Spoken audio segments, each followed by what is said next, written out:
Semua, perkenalkan nama saya Albert Zuidin, NIM 230-3003, kelas A, semester 4, jurusan Sosiologi, Fakultas Ilmu Sosial dan Ilmu Politik, Universitas Nusa Tenggara Kupang. Baik, pada malam hari ini saya akan membaca soal serta jawaban ujian akhir semester dari mata kuliah Sosiologi Organisasi. Selamat menyaksikan. Pertama, bagian A bunyi soalnya, yaitu uraikan apa yang Anda pahami tentang birokrasi. Jawab, menurut saya, birokrasi merupakan struktur tatanan organisasi, bagan pembagian kerja dan hierarki yang terdapat pada sebuah lembaga yang penting untuk menjalankan tugas-tugas agar lebih teratur, seperti contohnya pada pemerintahan, rumah sakit, sekolah, militer, dan lain-lain. Birokrasi ini dimaksudkan sebagai suatu sistem otoritas yang ditetapkan secara rasional oleh berbagai macam peraturan untuk mengorganisir pekerja yang dilakukan oleh banyak orang. Bagian B, bunyi soalnya, jelaskan 7 tipe ideal birokrasi menurut Max Weber. Jawab, ada 7 tipe ideal birokrasi menurut Max Weber, antara lain, yang pertama yaitu tugas-tugas pejabat diorganisir atas dasar aturan yang berkesinambungan. Yang kedua yaitu tugas-tugas tersebut dibagi atas bidang-bidang yang berbeda sesuai dengan fungsi-fungsinya yang masing-masing dilengkapi dengan syarat, otoritas, dan saksi-saksi. Yang ketiga yaitu jabatan-jabatan tersusun secara hierarkis yang disertai dengan rincian hak-hak kontrol dan pengaduan. Yang keempat yaitu aturan-aturan yang sesuai dengan pekerjaan diarahkan baik secara teknis maupun secara legal. Dalam kedua kasus tersebut, manusia yang terlatih menjadi diperlukan. Yang kelima yaitu anggota sebagai sumber daya organisasi berbeda dengan anggota sebagai individu pribadi. Yang keenam yaitu pemegang jabatan tidaklah sama dengan jabatannya. Yang ketujuh yaitu administrasi didasarkan pada dokumen-dokumen tertulis, dan hal ini cenderung menjadikan kantor atau biro sebagai pusat organisasi modern. Bagian C, bunyi soalnya, menurut Anda, apa keuntungan dan kelemahan organisasi birokratis? Sertakan berikan contohnya. Jawab, menurut pendapat saya, yang pertama, keuntungan organisasi birokratis. A. Terdapat aturan-aturan serta prosedural dalam suatu organisasi. B. Mempunyai spesialisasi pekerjaan dan job description yang jelas. Yang C. Ada hierarkis otoritas yang formal sehingga memudahkan pengkoordinasian. Contohnya yaitu pembagian kerja membantu karyawan memiliki rasa tanggung jawab yang jelas dan membantu organisasi bergerak secara efisien menuju tujuan bersama. Pekerjaan dapat mengembangkan keahlian dalam pekerjaan mereka dan menghindari perpindah tugas sepanjang hari. Yang kedua, kekurangan organisasi birokratis. A. Hierarkis otoritas yang formal malahan cenderung kaku karena sistem hierarkis perusahaan, maka bawahan akan segan menyapa atasannya kalau tidak benar-benar perlu.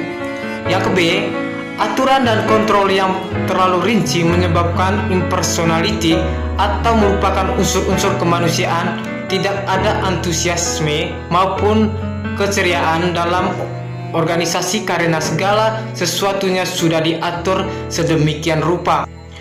Contoh kelemahan dalam birokrasi pada organisasi publik atau pemerintahan daerah adalah tumpang tindihnya peraturan pemerintah pusat dan daerah, serta adanya peraturan daerah yang menghambat investasi.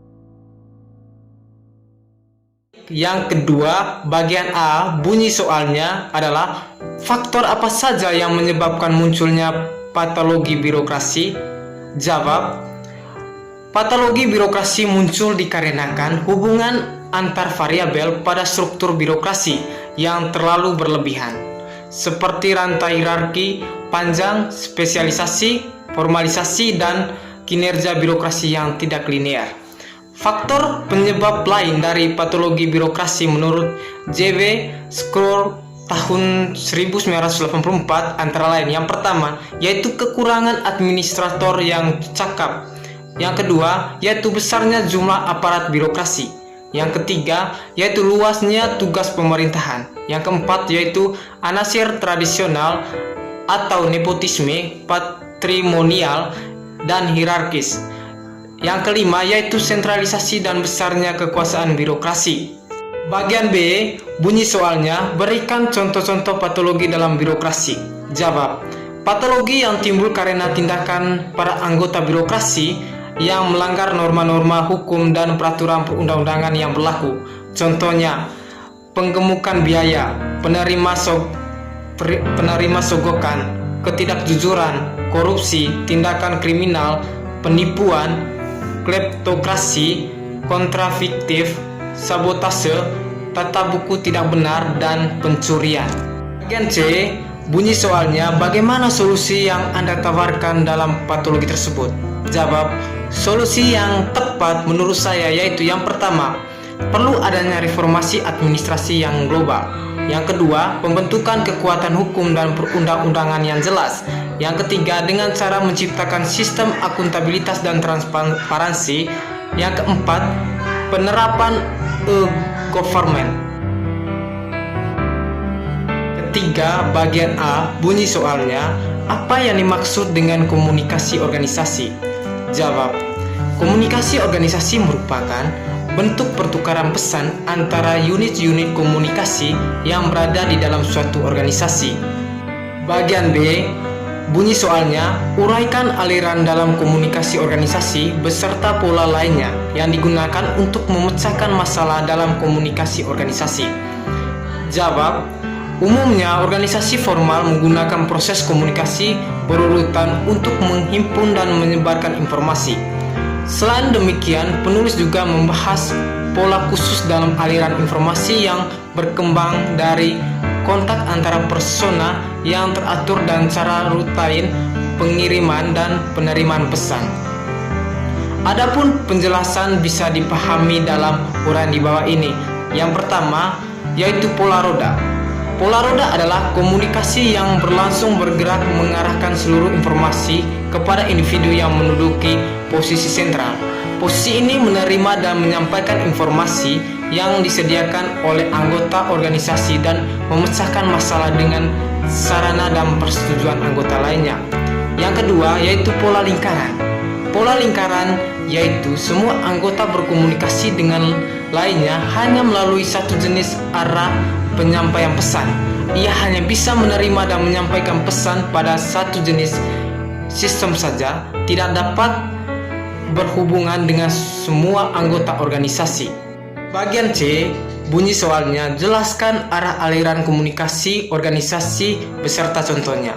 Jawab, arah aliran komunikasi organisasi yaitu yang pertama yaitu komunikasi ke bawah.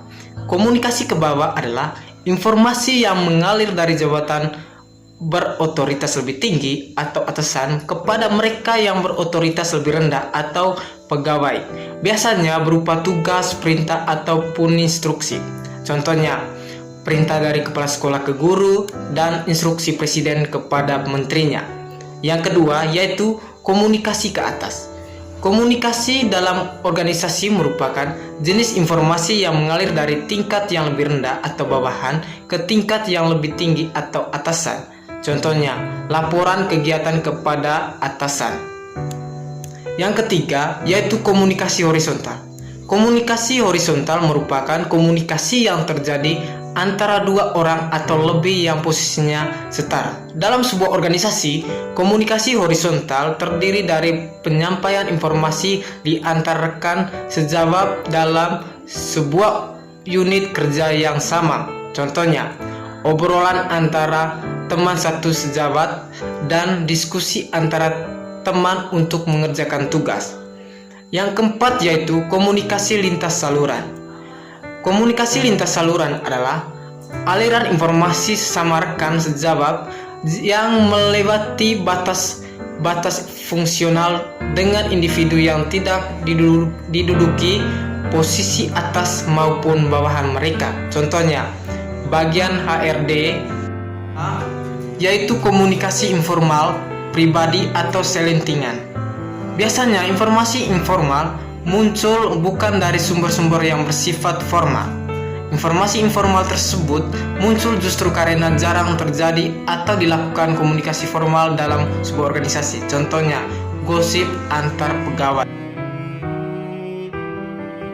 4. Bagian A bunyi soalnya, yaitu menurut Glasgow menyatakan bahwa aliran informasi dalam suatu organisasi dapat terjadi dengan cara yaitu sebutkan dan jelaskan. Jawab yang pertama yaitu penyebaran pesan secara serentak. Suatu pesan yang sama saat harus tiba di beberapa tempat yang berbeda pada saat yang sama harus dibuat rencana untuk menggunakan strategi atau teknik penyebaran pesan secara serentak. Pemilihan teknik penyebaran yang didasarkan pada waktu atau tiba secara serentak memerlukan pemikiran mengenai metode penyebaran yang sedikit berbeda dari yang biasa kita kerjakan. Dengan berkembangnya media telekomunikasi, tugas menyebarkan informasi kepada semua anggota secara serentak menjadi lebih sederhana bagi sebagian organisasi.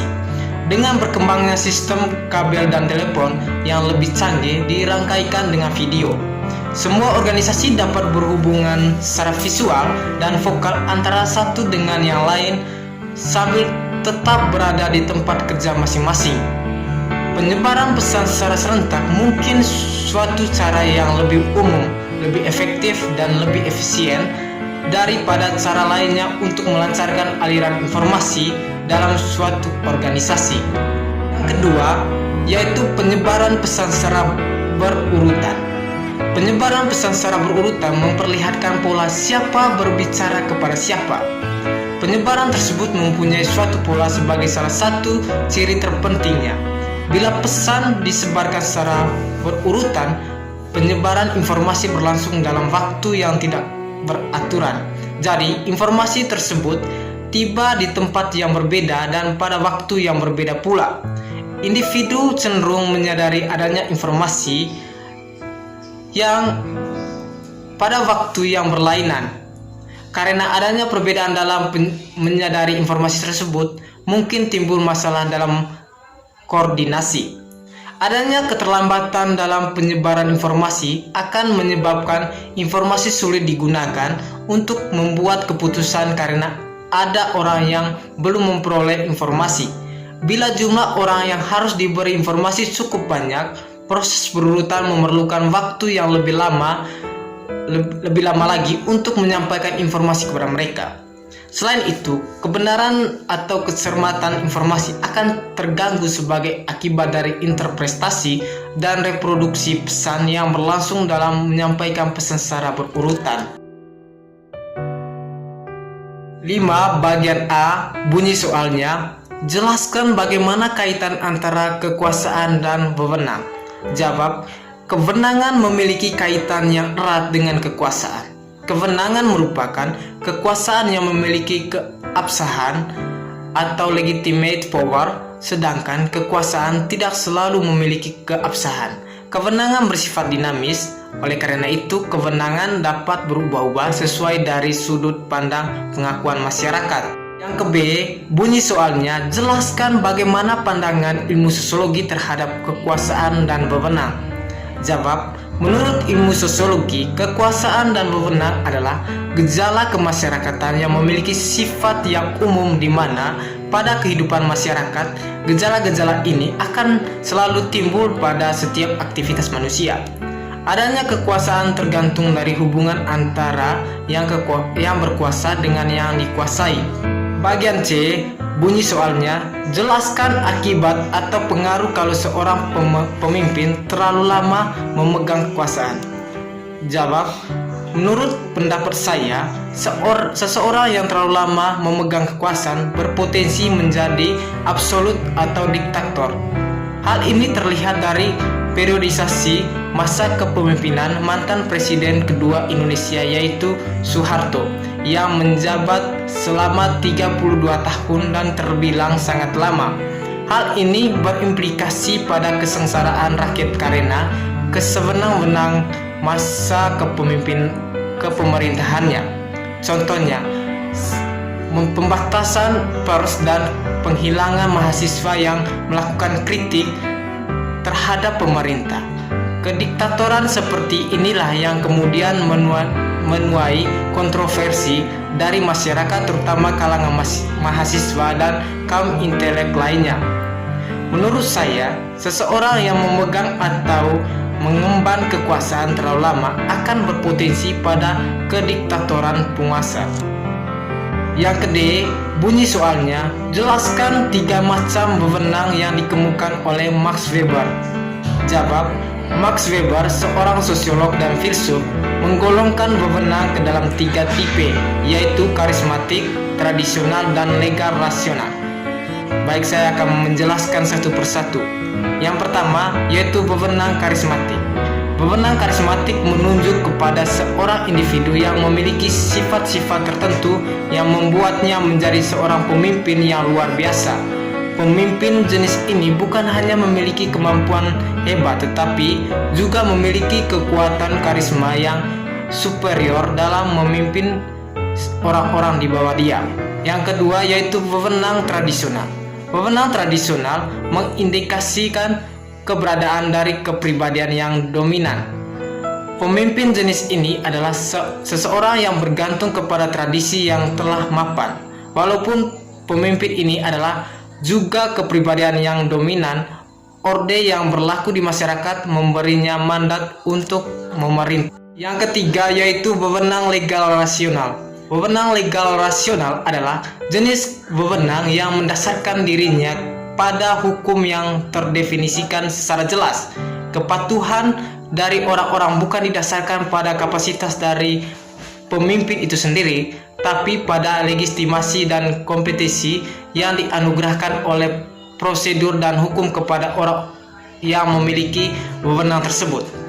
Masyarakat kontemporer bergantung kepada tipe rasionalisasi ini karena kompleksitas dari masalah-masalah yang ada memerlukan adanya suatu birokrasi yang mewujudkan keteraturan dan sistematisasi.